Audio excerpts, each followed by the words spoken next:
Друзья, всем привет! Канал эстетической красоты и психологического здоровья вас приветствует. И я, Ольга Буганова, город Москва. Покупайте наши видеоуроки, переходите к нам на сайт курса массажа Ольги Бугановой. Там вся информация по видеоурокам, по очному обучению и по моей биографии, кому интересно.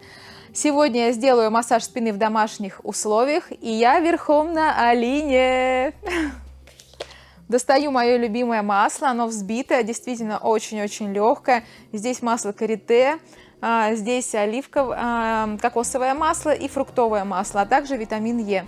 Оно без запаха, не пачкает одежду, очень приятное и организует такой достаточно плотный контакт с клиентом. Клиентам очень нравится, они воспринимают это масло как крем, но на самом деле это масло. Его можно использовать для волос, его можно использовать после душа на мокрое тело, оно круто питает. И начинаем массаж.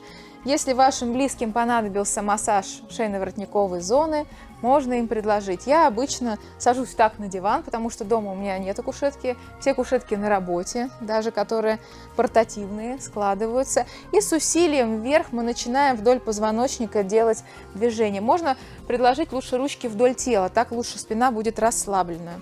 Вот так. С усилием вверх мы идем по мышцам. Мышцы – это напряженные участки вдоль позвоночника, с одной стороны и с другой. Вы должны поймать это ощущение напряжения и пройти по этому напряжению основанием ладоней вверх. И разойтись к плечевым суставам.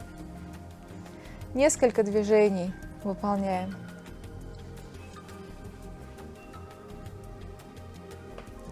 Если вы хотите более сильное движение, и ваш домашний человек, который с вами живет, как сказать, я не знаю, родственник, может быть, любимый человек, хочет посильнее, можете переместить весь вес свой на одну руку. И также пройти по мышце только с одной стороны.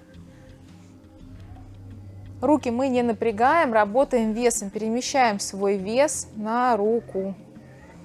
Поэтому такие движения получаются с некоторой амплитудой. Дальше мы захватываем мышцу, захватили пальчики как крючки и потянули на себя. Потянули. Следующее движение мы можем ее двумя пальцами захватить и оттянуть. Не делайте неправильных движений, не доводите до конца. То есть вы взяли мышцу, вот вы ее почувствовали, и тут же вы ее должны отпустить. Почувствовали мышцу, отпускаем. И теперь повисли на ней, назад. Назад. Вот это движение можно повторить несколько раз. Главное, мышцу не теряйте. И вовремя ее отпускайте, не доводите до конца. Иначе будут неприятные такие ощущения.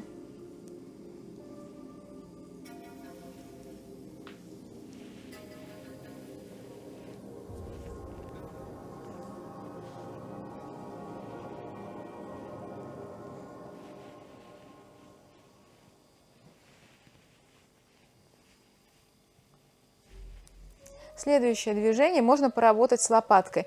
Что мы делаем? Вы чувствуете лопатку, то есть кость, и чувствуете напряженную мышцу.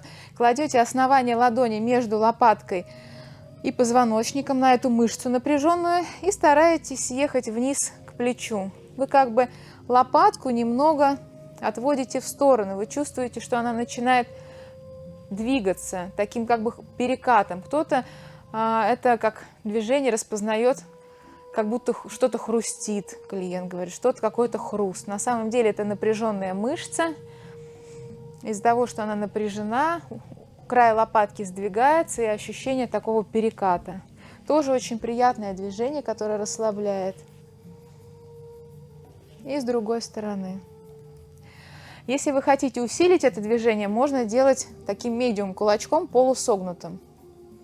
Но здесь я линии не буду делать, не буду ее мучить особенно.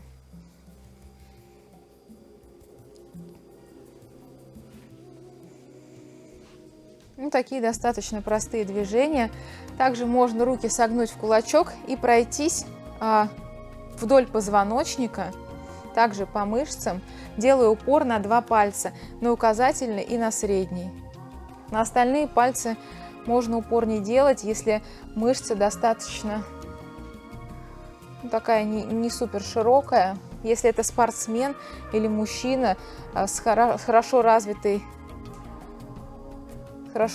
мышцами, можно на все пальцы делать упор и всем кулачком проходиться. Здесь важно, чтобы мы не задевали лопатку, не сталкивались с костной тканью.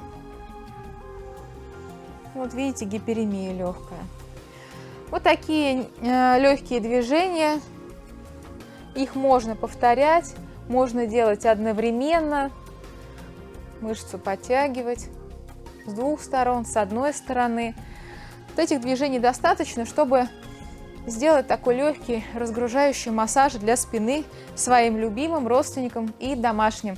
Друзья, подписывайтесь на нас, ставьте лайки. До встречи!